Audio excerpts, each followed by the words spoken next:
Hello once again welcome back all guys. അപ്പോൾ നമ്മളിപ്പോൾ ഉള്ളത് ഹോളി മേരി എന്ന് പറഞ്ഞ ബസ്സിലാണ് കേട്ടോ. അപ്പോൾ ഇത് പ്രൈവറ്റ് ബസ്സാണ്. ഒരു ഈവനിങ് കഴിഞ്ഞു കഴിഞ്ഞാൽ നമ്മുടെ KSRTC ബസ്സൊന്നും ഈ വഴിക്ക് കാണാറേ ഇല്ല കേട്ടോ.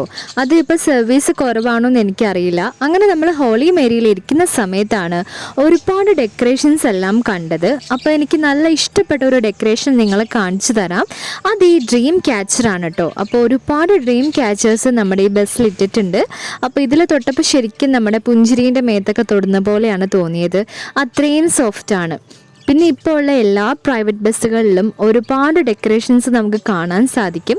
നിങ്ങൾ ആരെങ്കിലും നോട്ട് ചെയ്തിട്ടുണ്ടോ എന്ന് എനിക്കറിയില്ല. നമ്മളിങ്ങനെ ബസ്സിൽ കയറുമ്പോൾ കാണും കേട്ടോ ഒരുപാട് കീ ചെയിൻസ്, അതുപോലെ തന്നെ ഡ്രീം ക്യാച്ചറൊക്കെ. ഗായ്സ്, അപ്പോൾ നമ്മുടെ അമ്മച്ചി ആ സീറ്റിലാണ് ഇരിക്കുന്നത്. ഞാനും അമ്മയും കൂടെ ദാ ഈ ഫ്രണ്ട് സീറ്റിലാണ് കേട്ടോ ഇരിക്കുന്നത്. അമ്മയും കുഞ്ഞും സീറ്റും അതുപോലെ സീനിയർ ലേഡീസിൻ്റെ സീറ്റുമാണ് നമ്മൾ ഈ ബസ്സിൽ കയറിയപ്പോൾ കാണാൻ പറ്റുള്ളൂ. ആ സീറ്റൊക്കെ നമുക്ക് നല്ല അലർജിയാണ് കേട്ടോ. റീസൺസ് നിങ്ങൾക്ക് എല്ലാവർക്കും തന്നെ അറിയാമായിരിക്കും. അപ്പം നമ്മുടെ ബസ് ഇപ്പം എടുക്കാനായിട്ടുണ്ട്. 6 മണിയൊക്കെ കഴിഞ്ഞു കേട്ടോ നമ്മുടെ സമയം. അപ്പം നമ്മളിനി നേരെ വീട്ടിലേക്കാണ്. അപ്പോൾ എല്ലാവർക്കും bye bye, love you all.